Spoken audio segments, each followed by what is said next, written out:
약할 때 강함 대신에 나의 보배가 되신 주 나의 모든 것. 주 안에 있는 오해를 하고 있는 말씀이 바로 잠언에 관한 이 말씀이 은혜중에 우리가 본래적 쓰여진 목적과 의도대로 제대로 해석되어 있지 않고 또 제대로 우리가 이해하지 못한 채 곡해되고 있는 부분이 바로 이 잠언 말씀이 아닌가 하는 생각을 해봅니다. 그래서 우리가 지금 잠언에 나타난 복으로라고 하는 큰 주제를 가지고 오늘 네 번째 지혜란 무엇인가 라고 하는 제목으로 주님의 말씀을 듣게 될 터인데 오늘 세 번째 시간이죠. 네, 듣게 될 터인데 오늘 지혜의 신이신 하나님께서 신인들에게 밝히 말씀을 잘 해석할 수 있게 하시고 또 우리에게 깨달을 수 있는 은혜를 부어주시기를 간절히 소망합니다. 아멘. 잠언이란 히브리어로 미슐레 쉐로모라고 이렇게 하는데요. 이 단어는 경계의 말씀이라는 뜻입니다. 이는 어떤 비교를 통해서 어떤 사물의 속성을 드러낼 때 사용하는 그러한 단어예요. 이러한 비교를 통하여 잠언은 지혜와 훈계를 알게 하며 명철의 말씀을 깨닫게 한다라고 1장 2절에 말씀하고 있습니다. 그러니까 여러 가지 비유를 통해서요. 지혜와 훈계를 알게 하며 명철의 말씀을 깨닫게 한다는 것이에요.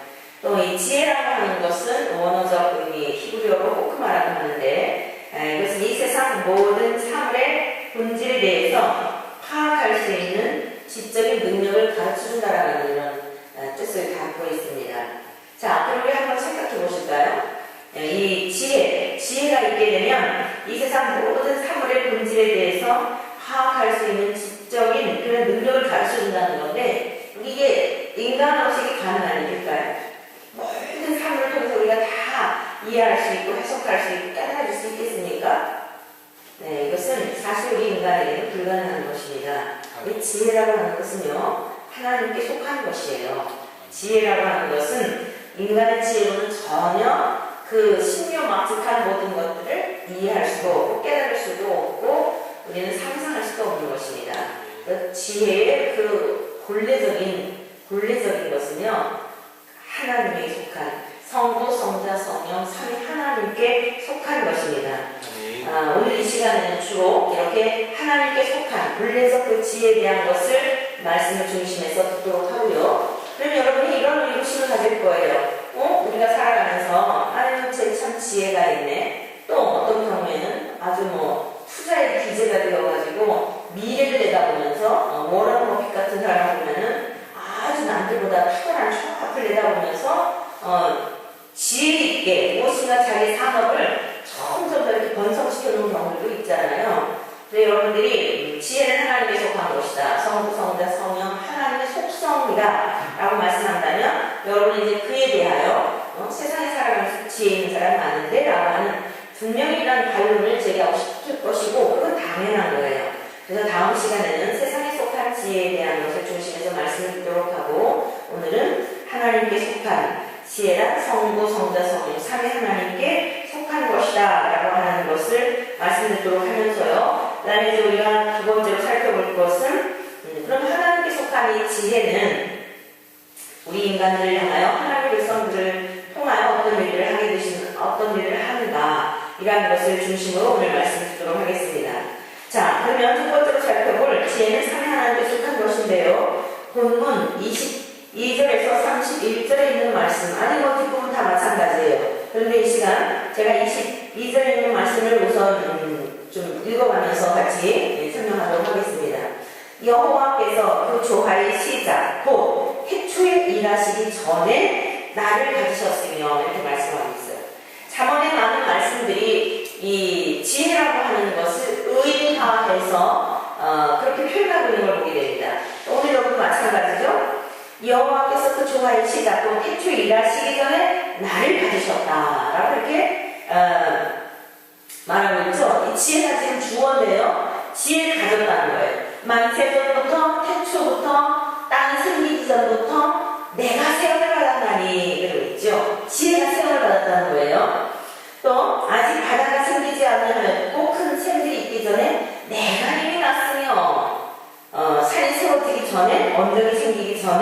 내가 이미 났으니 하나님이 아직 땅도 들도 세상 진토의 근원도 짓지 아니하셨을 때라. 그가 하늘을 지으시며 궁창을 해면에 두르실 때에 내가 거기 있었고, 그가 위로 구름 하늘을 견고하게 하시며 바다의 새들을 힘있게 하시며 바다의 한계를 정하여 물이 명령을 거스르지 못하게 하시며 또 땅의 기초를 정하실 때에 내가 그 곁에 있어서 뭐가 되었어요? 창조자가 되어 날마다 그의 기뻐하신 바가 되었으며 항상 그 앞에서 즐거워하였으며 사람이 거처할 땅에서 즐거워하며 인자를 기뻐하였느니라 라고 이렇게 말씀하고 있어요. 자, 이 세상 모든 만물을 짓기 전부터 지혜가 있었다는 거예요. 그런데 그 지혜로 이 세상을 다 창조했다고 이야기하는 하나님이 세상이 창조되기 전부터 하나님과 함께 있었다는 겁니다. 그런데 30절 보니까요, 내가 그 곁에 있어서 창조자가 되었다는 거예요. 창조자. 지혜가 창조자가 되었다는 거예요. 아시겠죠? 지혜는 하나님에게 속한 것이에요. 하나님의 속성입니다. 하나님께 속한 것입니다. 그래서 그의 기뻐하신 바가 되었다는 거예요. 하나님께서 스스로 세상을 창조하시고 어떠셨어요? 보시기에 좋았더라. 첫째 날 창조하시고 보시기에 좋았더라. 둘째 날 하늘 창조하시고서는 보시기에 좋았다는 말씀은 없어요. 셋째 날 보시기에 좋았더라. 보시기에 좋았더라. 계속 좋았더라 하시고 마지막 여섯째 창조하시고서는 보시기에 심히 좋았더라. 우리 하나님께서도 창조해 놓으시고서 너무너무 감격하시고 본인 자신이요, 자신의 지혜로 그 세상을 만물을 창조하신 것에 막 감격하시는 거예요. 사랑하는 성도 여러분, 저와 여러분들도 하나님이 행하신 일들에 대하여 감격하고 감사로 넘쳐나고 기쁨으로 넘쳐나는 은혜가 있기를 축원합니다. 아멘. 네. 자, 그러면서 이 세상을 창조하신 창조주 하나님께서 그 지혜는 하나님께 속한 것이다. 뿐만 아니라 성부 하나님에게만 속한 것이 아니에요. 성자 예수님에게도 지혜가 우리 예수님의 속성이기도 해요. 누가복음 11장 49절에 보면은요, 그러므로 하나님의 지혜가 이르렀으되 하나님의 지혜가 이르렀으되 내가 선지자와 사도들을 그들에게 보내리니 그 중에서 더러는 죽이며 또 박해하리라. 이렇게 말씀하고 있는데요. 우리 하나님께서 선지자들을 보내시고 우리 예수님을 보내시고 사도들을 보내시고 그렇게 보내셔도 세상에서 환영받는 것이 아니라 세상에서 막 칭찬을 받는 것이 아니라 오히려 세상은 선지자들을 죽이고 우리 예수님을 죽이고 사도들을 죽이고 그러는데도 하나님의 지혜가 그들을 세상에 보내셨다는 거예요. 자, 그러면서 그렇게 하나님 앞에 보냄을 받은 이제 많은 선지자들이 죽었었지요. 또 우리 주님이 이 땅에 오셨지요. 그런데 그런 모든 것들이 다 하나님에 속한 지혜로 말미암아 되어진 일이라는 겁니다. 자, 우리 예수님께서도 이 지혜가 예수님에게 속한 것인데 누가복음 2장 40절에 이런 말씀이 있어요. 아기가 자라며 강하여지고 지혜가 충만하며 하나님의 은혜가 그 위에 있더라. 우리 주님에게, 우리 예수님에게, 아기 예수님에게 지혜가 충만하며 하나님의 은혜가 아기 예수님, 어린 아기 예수님에게도 있었다는 말씀입니다. 그래서요, 이 예수님 오신 이유가 뭐예요? 우리를 구원하시기 위해 한 것이잖아요. 그런데 이게 너무 미련해 보이는 거예요. 세상 사람들이 볼 때에. 그래서 고린도전서 1장 21절에 이렇게 말씀하고 있어요. 하나님의 지혜에 있어서는 이 세상이 자기 지혜로 하나님을 알지 못하므로. 그러니까 우리 인간은요, 이 세상에 속한 지혜가 있다겠죠? 우리 다 세상에 속한 지혜가 어느 정도 다 있습니다. 그런데 하나님에 속한 지혜는 하나님의 영으로라야 분별이 되고 하나님의 영으로라야 깨달아지는 거예요. 이 세상에 아무리 깨가 많고 아무리 공부를 많이 한 것 같고 아무리 막 사람들이 저 사람이 학문이 대단해, 저 사람은 정말 똑똑해, 저 사람은 참 많은 지식을 습득했어, 이렇게 아주 박학다식한 사람이야 라고 뭔가 칭찬한다 할지라도요, 그것 가지고 하나님의 지혜에 속한 그 세계를, 그 무궁무진한 그 하나님의 세계를 알 수 없다는 거예요. 그래서 이 세상이 자기 지혜로 하나님을 알지 못하므로 하나님께서 전도에 미련한 것으로 믿는 자들을 구원하시기를 기뻐하셨도다 라고 말씀하고 있는 겁니다. 그러니까요, 이게 참 우리가 예수님을 믿어야 천국 갑니다, 죄 용서 말씀입니다. 예수님의 십자가가 우리를 구원하는 능력입니다. 이게요. 세상 사람들한테 참 허무하게 들리는 거예요. 이상스럽게 들리는 겁니다. 어제도 제가 여기 공원에 가서 아이들한테 전도를 하는데요. 저는 저 자신도 참 딱하는 생각이 들더라고요. 도대체 이 꼬맹이들이 이걸 무슨 소리인지 알아들을까? 제가 전하면서도 믿죠. 믿으니까 마음의 복음을 전하는데 저는 자신이 순간적으로 이 아이들이 도대체 예수님이 2000년 전에 이 땅에 오셨댄다. 그분은 천의 몸에 태어나셔도 죄가 전혀 없는데 그래서 그분은 우리 죄를 용서하실 수 있는 능력이 있단다. 이런 얘기가 도대체 쟤들한테 얼마나 체감이 되겠어요, 사실. 그게 얼마나 느껴지겠어요. 어른된 우리들도 그게 정말 성령님을 통하지 않으면 그냥 지적인 보고를 알겠는데 그게 감격으로 와닿는 게 쉽지 않은데 아이들한테 그게 참 전하면서도요. 순간 난감하더라고요. 난감하면서 방금 기도했어요. 주님 어린아이들일지라도 하나님께서 성령을 통하여서는 깨닫게 하시니까 이렇게 순순히 듣고 저렇게 반짝반짝 눈을 저렇게 빛나는 빛을 하면서 말씀을 청정하는 아이에게 하나님 믿어지게 해주세요. 영어로 기도하면서 그렇게 복음을 전했네요. 여러분 지난주 금요일날 이제 CGN TV에서 우리 광화문에서 전도하는 광화문 연가라고 하는 제목으로요. 타이틀이 너무 근사하죠. 제목은 아주 광화문 연가인데 내용은 아주 그냥 과격한 어떤 저희 공기 사모님이 복음의 전투자 이러고서는 저희 이렇게 답신이 왔더라고요. 굉장히 그 광화문의 연가라는 제목이 맞지 않게 아주 전투적인 전사적인 이런 모습을 우리가 막 거리에 나가서 복음을 전했잖아요. 근데 이 방송은 굉장히 솔직한 방송이에요. 그래서 이 어떤 그 기독교에 대한 것을 막 옹호하기 위한 이런 쪽보다는 일반인들의 생각도 가감없이 그냥 방송을 통해 보내주면서 안 믿는 이들에게 좀 뭔가 이렇게 공감대를 불러일으키려고 하는 또 좋은 의도를 가지고 우리 사업부가 이렇게 이제 개편이 돼서 청년들을 대상으로 한 정도 프로젝트를 하고 있는데 제가 이제 6번째 나가게 되었잖아요. 이것도 이제 우연히 또 어떤 우리 학생에 의해서 PD하고 연결이 돼갖고 그쪽에서 그걸 이렇게 내보냈으면 좋겠다고 했는데 막상 그렇게 하긴 했으면서도 굉장히 이분들도 난감했다고 그래요. 솔직하게 우리가 너무 원색적인 복음을 전하니까 시대에 맞지 않는 복음을 전하는 것 같으니까 아주 그 내부적으로도 스태프들 안에도 많이 여러 이야기들이 오가더라고 그러더라고요. 그리고 감사한 것은 어찌됐건 그런 촬영 과정과 또 우리들 곁에서 이렇게 하는 과정에서 많은 좀 생각들이 좀 넓어지게 되고 자기들이 생각했던 것들에 대한 것도 많이 좀 이렇게 달리 생각하는 계기가 되더라고요. 근데 제가 이제 그 방송을요 5편을 다 본 건 아니에요. 우리 하기까지 다 본 건 아닌데 몇 편을 보는 중에 느꼈던 게 뭐냐면 1대1로 다가가서 하는 전도팀들도 이제 방송에 보여줬어요. 근데 물어보거든요. 이렇게 와서 전도하는 걸 어떻게 생각하느냐. 1대1로 다가가서 이렇게 부담 없이. 근데 뭐라고 얘기를 하냐면요. 너무 감동하는 것 같다. 너무 부담스럽다. 이렇게 얘기를 해요. 여러분, 대부분 이제 찬과 반 두 쪽으로 나누거든요. 내가 안 믿으면 되는 거고, 듣기 싫으면 안 들으면 되는 거고, 이렇게 얘기하는 사람도 있고요. 그분들은 또 그분들 나름대로 우리에게 좋은 일을 하기 위해서 하는 거니까 긍정적으로 생각합니다. 라고 하는 쪽도 있고 하지만 1대1로 다가가서 혼자 있는 사람에게 전해도 왜 강요하냐 이렇게 이야기를 하고 부담스럽다. 너무 이렇게 일방적인 것 같다. 그렇게 얘기를 하고요. 우리야말로 거리에 나가서 그냥 공개적으로 하는 거잖아요. 그런데도 뭐라고 그러냐면 강요하는 것 같다. 이렇게 굉장히 부담을 주는 것 같다. 동일한 얘기를 하더라는 거예요. 이상하지 않아요? 1대1로 다가가도 강요하는 것 같다고.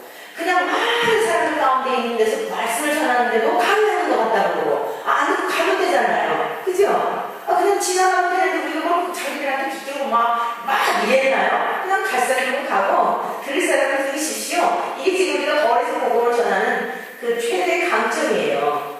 관심이 있는 분들은 여러분들 들으시고 하나님께서 구원하시기로 작정된 사람들은 그 말씀에 반응하며 돌아올 겁니다. 하나님 우리는 말씀대로 나가서 만민에게 복음을 전파하라. 주께서 명령하셨기 때문에 내 말을 듣고 내 양의 음성을 듣고 돌아온다. 돌아올 자가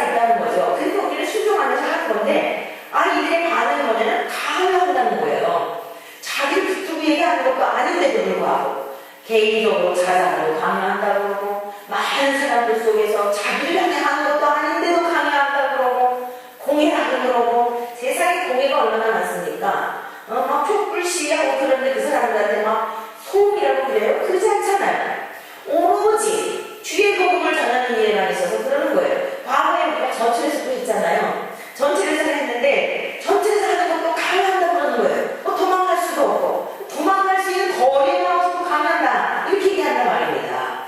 그래서 제가요, 이거는 근본적으로 마음에 하나님 주기를 싫어하는 인간의 죄성 때문에 불편해서 자기들의 죄에 대한 것들을 직면하게 하기 때문에 1대1로든지 공간에 이렇게 막혀있는 곳에서 하든지 열려있는 곳에서 하든지 예수님의 이름을 싫어하기 때문에 감당하는 느낌, 그리고 부담을 주는 느낌을 갖는 것이지 방법론의 문제가 있는 것은 아니다라는 결론을 내리고 있는 거예요.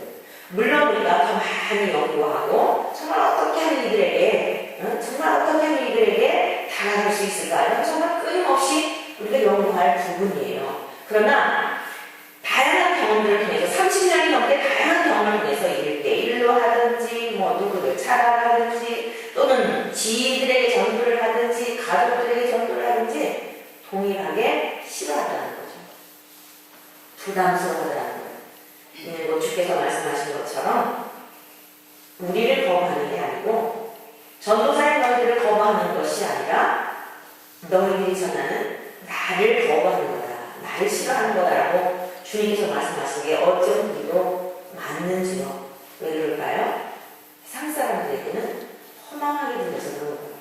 이 세상이 전부인 것 같고 이 세상 살다 죽으면 끝나는 것 같은데 죽은 다음 천국이 있다고 그러고 지옥이 있다고 그러고 니네 가봤냐 하고 싶은 얘기가 많겠죠. 그런데다가 또 무슨 예수님 우리를 위해서 십자가에 죽으셨다고 그러고 그분을 믿어야 죄 용서받는다고가 미련해 보이는 겁니다. 그런데 이것이 하나님의 지혜라는 거예요. 아멘. 왜 지혜인지 아세요? 감추어 두신 거예요.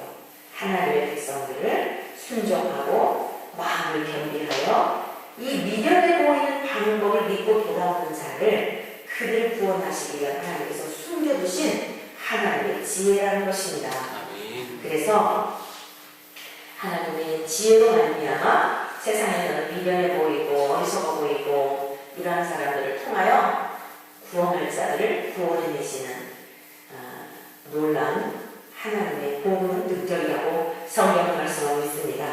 자, 고린도전서 1장 30절에도 이렇게 말씀하고 있습니다. 아니, 1장 25절부터 읽어드릴게요. 하나님의 어리석음이 사람보다 지혜롭고 하나님의 약하심이 사람보다 강합니다. 하나님의 어리석은 리가 있을까요? 절대 하나님의 어리석은 분이 아니에요. 그런데 설령 하나님이 우리가 볼 때에 하나님의 어리석어 보인다 할지라도 우리가 아무리 지혜로운 것 같지만 하나님의 어리석음에 미치지 못한다는 것입니다. 그리고 하나님의 약하심이 하나님 약하신 분인가요? 약하신 일이 없는 완전한 신이시죠. 설령 너희들이 볼 때에 내가 약해 보이느냐? 너희들이 그렇게 내 이름을 능멸하고 아이들을 잡아 예수님의 이름을 멸시하고 약해 보이잖아요. 그러니까 그러죠. 여러분 길거리 다니면서 이렇게 중년의 여인을 향하여 아이들이 함부로 얘기할 수 있습니까? 막 남자들이 미친 엑스하면서 할 수 있나요? 약해 보이니까 그러는 거예요. 미친 여자처럼 머리 풀어헤치지 않는 그런 여자는 아니지만 보이지 않는 저 하나님과의 이야기가 멍하게 보여서 미친 사람을 취급하기 때문에 그렇게 하는 거예요. 근데 그게 그 사람들이 볼 때는 약해 보이는 행동이라는 거예요. 그런데 우리 인간의 이런 어떤 아무리 강해서 막 멸시하고 모욕하는 것 같아도 하나님의 약하심이 오히려 강함보다 능가한다는 거죠. 하나님 약하신 일도 없는 분이에요. 믿습니까? 그러면 우리는 기억해야 합니다. 고린도전서 1장 30절의 말씀인데 너희는 하나님으로부터 나서 그리스도 예수 안에 있고 예수는 하나님으로부터 나와서 우리에게 지혜와 의로움과 거룩함과 구원함이 되셨으니 기록된 바 자랑하는 자는 주 안에서 자랑하라 함과 같게 하려 함이라 라고 이렇게 말씀하고 있어요. 자, 사랑하는 성도 여러분들요, 저와 여러분들이 우리 주 예수님을 믿게 된 것은 육적으로 태어난 육의 생명을 통하여 얻게 된 게 아니에요. 하나님께서 보내주신 아들 예수님을 통하여 하나님께서 보내주신 성령님을 통하여 이게 하늘로부터 났다는 거예요. 그래서 우리가 구원을 얻게 된 적이 있습니다. 그런데 하나님께서 보내신 예수님을 통하여 우리가 예수 안에 있게 된 거예요. 예수 안에 있게 되었고 예수님은 하나님으로부터 나와서 자, 그럼 우리에게 지혜와 의로움과 거룩함과 구원을 주셨으니 어떨까요? 하나님의 지혜는 성부, 성자, 성령에게 속한 겁니다. 그래서 그 지혜로 말미암아 오늘 저와 여러분들이 하나님의 방법에 의한 하나님의 지혜로서 구원을 얻게 된 겁니다. 예수의 십자가의 복음의 능력으로 믿었더니 구원을 얻게 되었는데 성령님 또한 이 지혜가 성령님에게 속한 것인데요. 이사야 11장 1절에서 2절에 이런 말씀이 있어요.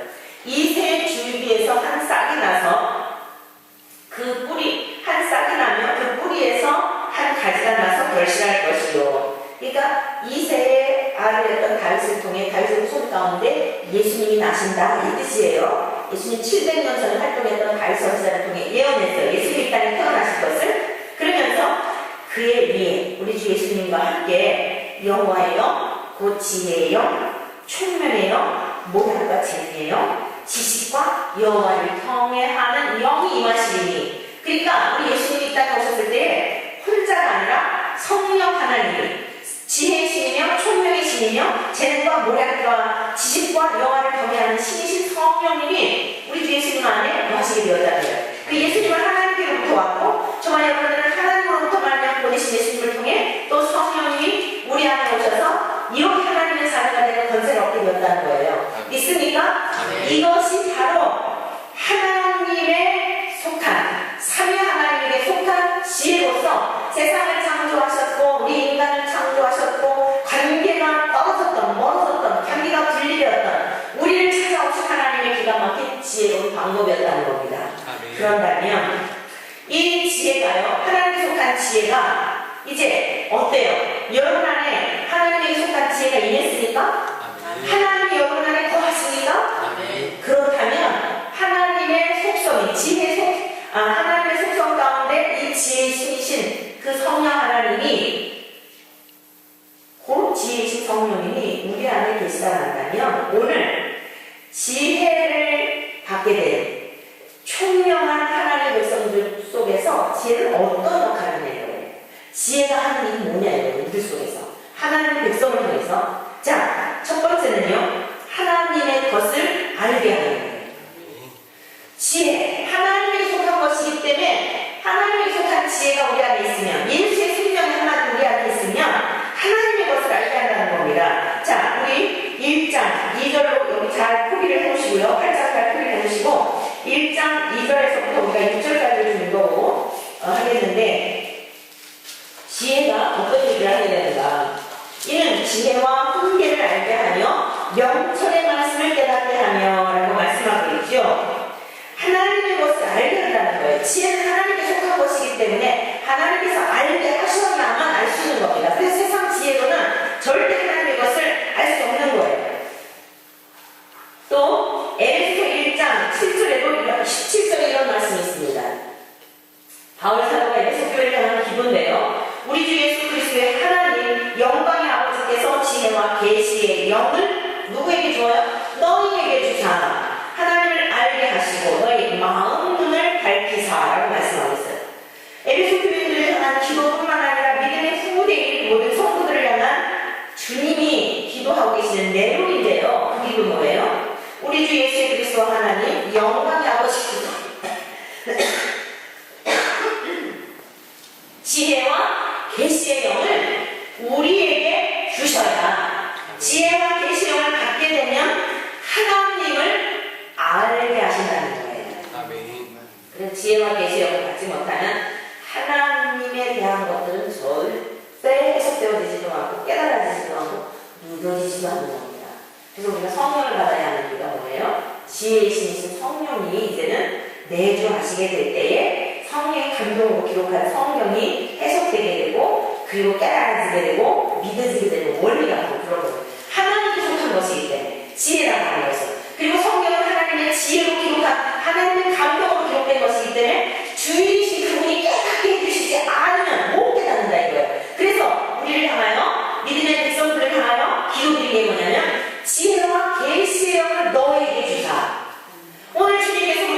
우리에게 주의 성령님, 지혜 신이신 성령님께서 우리 안에 충만히 거하셔서 지혜와 계시의 영을 부어주시기를 축원합니다. 아멘. 그리하게 될 때 마음의 눈, 육안만 있는 게 아니에요. 마음을 밝혀주신다는 거예요. 왜 사람들이 자꾸만 미련하게 보일까요? 예수 믿으면 천국 가는 이걸 왜 미련하게 보이는지 아세요?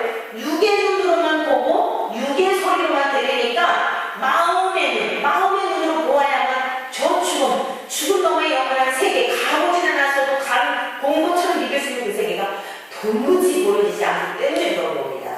그래서 하나님에게 속한 지혜, 그 지혜를 우리에게 주실 때, 즉 지혜신 성령 우리 안에 내주하실 때에 마음을 밝히셔서 우리를 왜 불러주셨는지, 우리가 구원받게 된 이 은혜와 모든 것들을 다 깨달아 알게 함으로 말미암아 주님과 인간된 삶을 통하여 하나님의 것을 알게 되었으니 하나님의 것을 흘러가게 하겠지요. 이런 삶을 살게 된다는 거예요. 믿어지시나요? 네. 그 다음에요. 이 하나님께 속한 지혜는 사람을 속에서 어떻게 역사하냐면 생명을 얻게 합니다. 우리 33절에서, 자, 8장 33절로 가보세요. 여기도 잘 펴시는 거죠, 1장. 원래 보면은 1장하고 이 8장, 그것을 오늘 보려고 했는데 잘 펴해 놓으시고요. 33절에서 36절까지 보겠습니다. 자, 32절부터 볼게요. 아들들아 이렇게 말하고 있죠? 우리 지난주 아들의 의미라고 하는 것을 배웠습니다. 문자적으로 보지 마시고요. 여성은 제외된 내용이 아니에요. 구원받은 하나님의 백성들, 하나님의 자녀들을 향하여 아들들아 라고 말씀하고 있는 거예요. 이제 내게 들으라. 너희 도를 지키는 자가 복이 있느니라. 훈계를 들어서 지혜를 얻으라.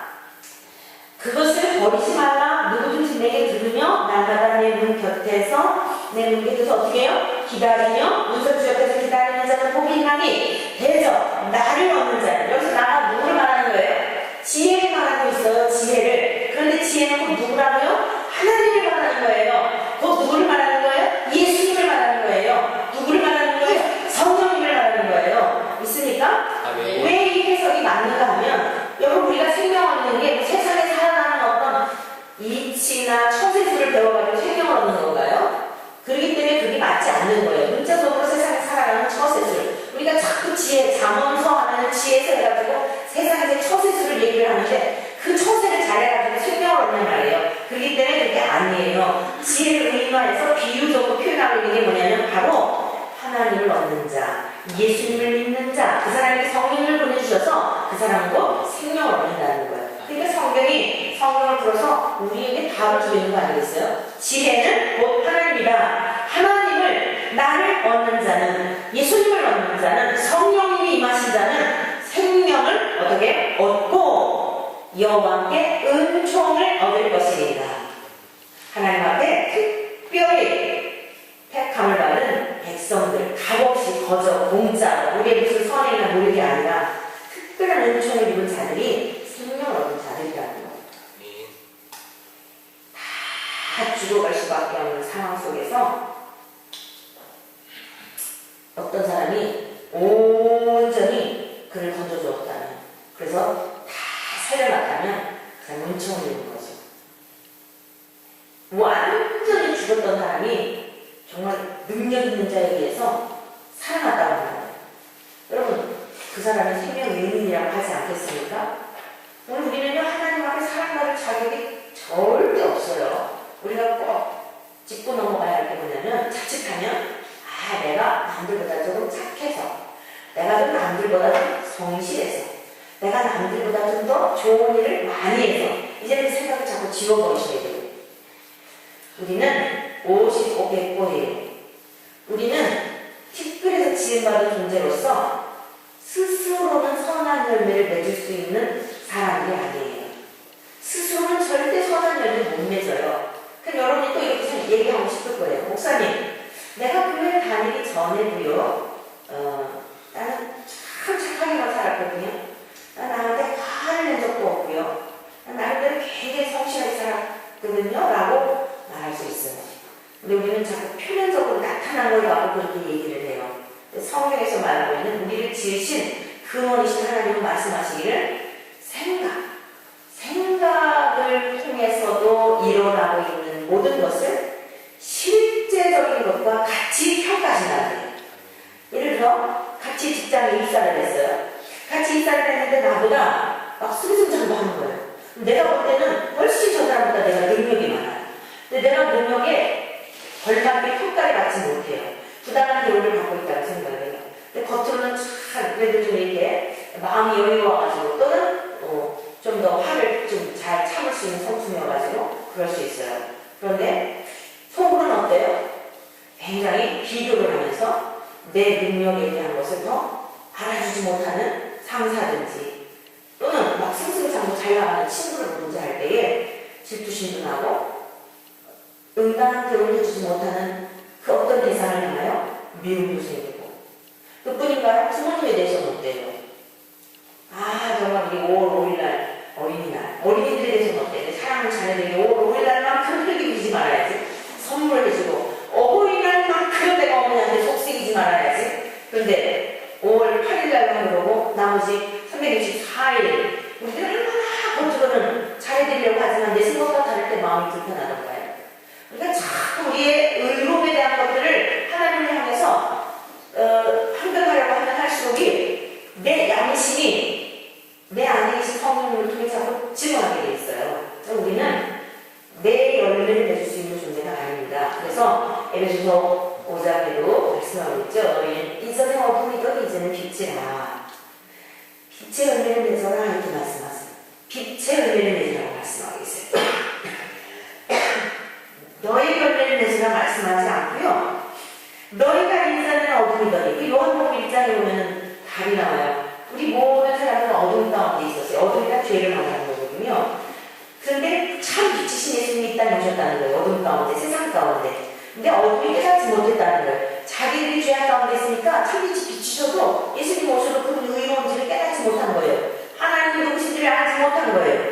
그런데 어땠어요? 영접하는 자. 아, 내가 정말 어둠 가운데 있었구나. 나는 바로 죄인이구나. 이거를 지시하면서 전 존재적으로 주님께 돌아오면 참빛이 내 안에 들어오시게 되니까 여러분 빛이 조명하면 어때요? 날아다니는 그 팁들까지도 반짝반짝하면서 컴컴하면 야 우리 교회에서는 다 깨끗해 보이잖아요. 근데 빛이 막 그냥 그 강렬한 조명에 비치게 되면 다 드러나게 되는 거예요. 제가 이 렌즈를 안 끼면서 다 예뻐 보여요.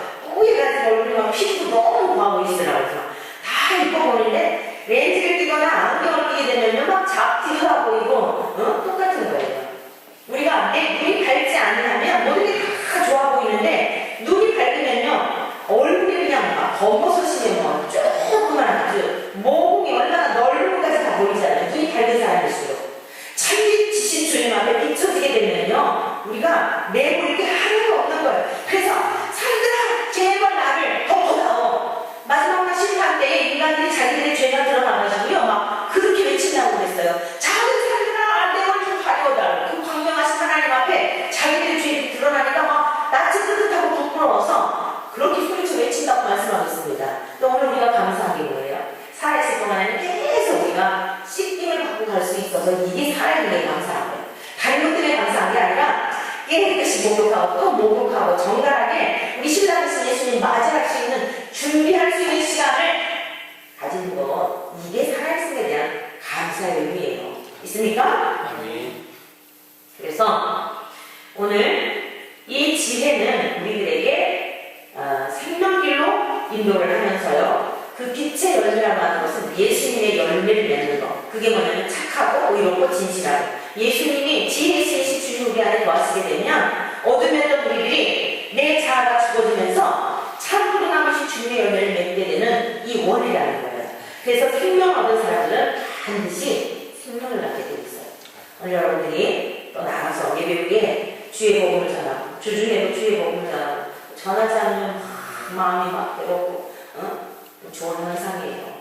그런데 괴로운 걸 자꾸 무시하게 되면 무뎌져가지고 그냥 또 이제 감각이 없어져요. 주님께서 우리에게 영적인 거룩한 부담을 주실 때 생명의 열매를 맺어야 하는 부담을 주실 때 순종하여서 생명을 얻은 저와 여러분들이 이제는 생명을 낳는 그게 바로 성령이 우리 안에서 하시기를 원하시는 일들이에요. 그래서 정말 하늘의 지혜를 가진 자들 답게 이렇게 살아가시기를 축복합니다. 아멘. 자, 그다음에 세 번째로는요. 이 지혜는 하나님을 경외하게 하는 것입니다. 지혜가 하는 역할이 뭐냐면 잠언 1장 7절 한번 같이 보시겠습니다. 보시겠어요? 이것은 잠언의 주제예요. 31장으로 구성된 잠언의 통틀어로 주제인데요. 1장 7절 다 같이 읽습니다. 시작. 여호와를 경외하는 것이 지식의 근본이거늘 미련한 자는 지혜와 훈계를 멸시하느니라. 아멘. 여호와를 경외하는 것이 지식, 세상에 큰 공부를 하고 모든 것을 정말 세상에 많은 것들을 습득하고 하는 그것을 우선하여 가장 기초가 된다는 거예요. 그러니까 그 전에 어느 분이 그런 고백을 하더라고요. 목사님, 사실 저는 중학교밖에 안 나왔잖아요. 근데 저희 남편이 S대학을 나오셨어요.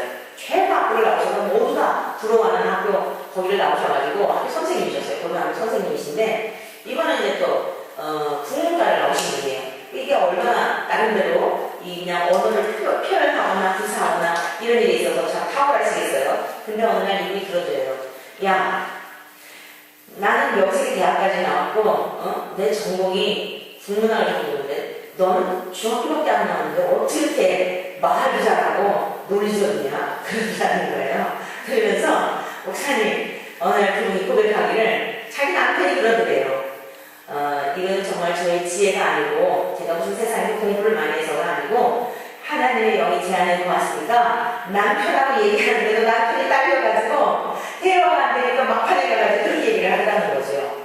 여러분, 하나님을 아는 지식은요, 세상에서 가방끈이 얼마나 기냐 짧으냐와 상관없는 거예요. 왜 그럴까요? 근원적인 거기 때문에. 근본적인 거기 때문에 우리를 지으신 그 근본이신 하나님을 우리가 경외하게 되면 하나님의 지혜가 우리 안에 있어 세상의 지식과 학문으로 결론할 수 없는 이런 은혜를 우리가 입게 되는 줄로 믿습니다.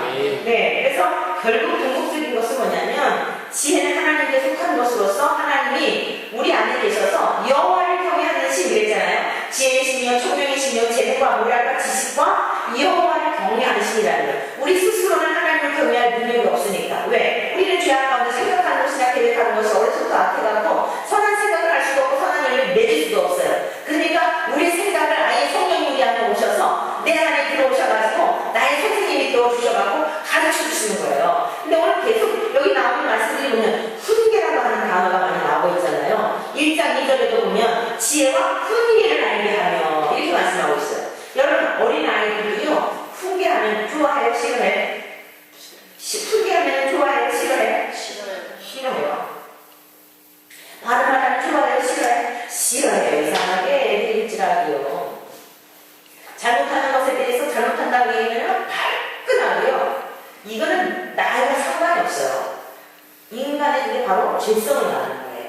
그런데 하나님의 말씀이 즉 지혜이신 성령님이 이제 스스로 우리 안에 계셔가지고 하시는 가장 첫 번째 그 사역이 뭐냐면은 죄에 대하여 훈계하시는 거예요. 나는 착한 줄 알았는데 이 회개가 바로 그겁니다. 난 세상에서 굉장히 모범적이고 괜찮은 사람인 걸 알았는데 그래도 교회까지 다니네. 얼마나 착해요. 안속적인 적도 없고 근데 직장에서 충성하고 직장에서 인정받고 가정에서도 모범적인 월급 다 남한테 주고 한적하지도 않고 자녀들한테도 온유하고 화내지도 않고 모범적인 사람인데 왜 참 교회만 가면 죄인이라고 그럴까? 막 그냥 딱딱하죠. 유괴적으로 보니까 그런 거예요. 그러던 어느 날 성령님께서 그냥 확 내 안에 들어오셔가지고 성령님이 내 안에 계시면서 내 본래의 모습을 조명해 주시기 시작을 하는데 이게 감당이 안 되는 거예요.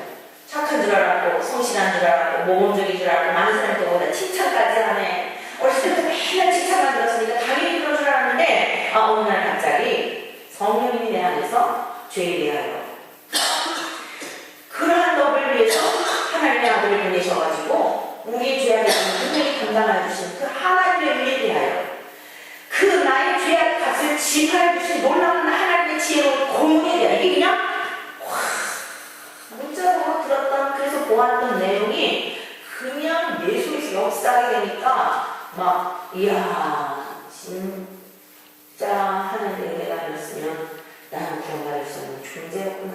나는 꽤 괜찮은 줄 알았는데 이렇게 엉망인 사람이었구나. 이게 막 보여지면서요. 훈계를 알게 된다는 거예요. 하나님들이 야단치는 거, 성령님들이 안에서 막 괴롭히는 거 달달 볶으시려고 하는 게 아니라 온전하게 하시려고.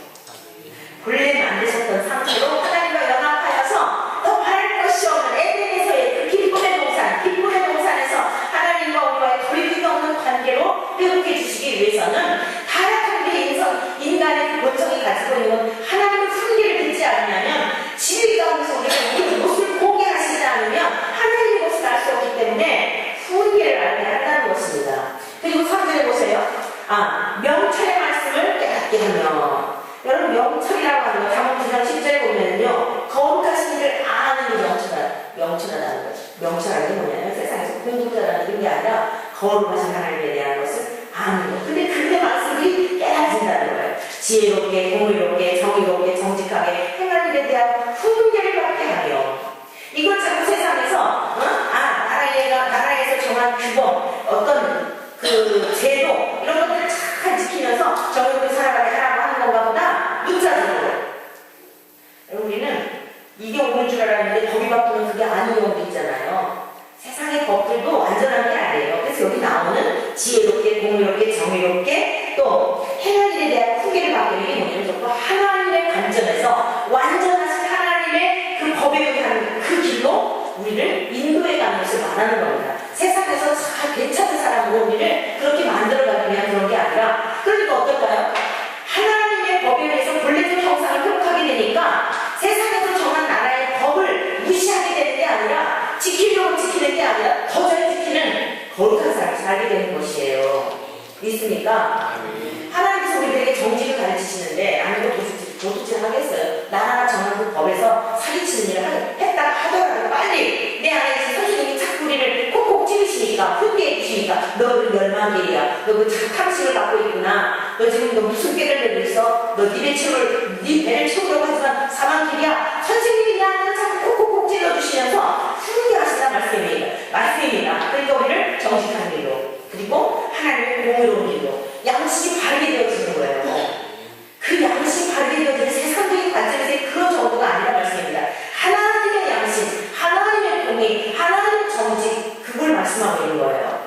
자, 그리고 지혜 있는 자는 듣고 확실히 더할 것이요. 하나님의 생명 있는 사람들은요, 말씀을 들으면 들을수록 더 세상에서도요, 풍성하게, 풍부하게 많은 이치들을 깨닫게 되어진다는 거예요. 명철한 자는 지략을 얻을 것이다. 여러분 정말 특히 지도자들에게서는 이 지략, 모양 매우 중요하죠. 지략이 없음으로 말미암아 백성이 망한다고 그런 이야기가 나와요. 지도자들에게는 정말 지략이 필요해요. 근데 이거는 하나님께 속한 거예요. 그래서 하나님 앞에 지도자들도 물을 뿌려야 되고 우리 모든 개개인도 마찬가지예요. 자, 6절 말씀. 잠언과 비유와 지혜 있는 자의 말과 그 오묘한 말을 깨달으리라. 이렇게 말씀하고 있어요. 하나님을 경외하게 되면 우리는 악을 멀리하게 되고, 여기 있는 말씀대로 우리가 이렇게 이 말씀이 우리의 삶 가운데서 이루어지게 될 때 악하고 침망이 살아갈 수 있겠습니까? 그럴 수 없는 것이지요. 잠언 8장 13절에 이러한 말씀이 있습니다. 여호와를 경외하는 것은 악을 미워하는 것이라. 나는 교만과 거만과 악한 인실과 패역한 일을 미워하느니라 라고 말씀하고 있어요. 여호와를 경외한다는 것은 뭐라고요? 악을 미워한다는 거예요. 악은 뭐예요?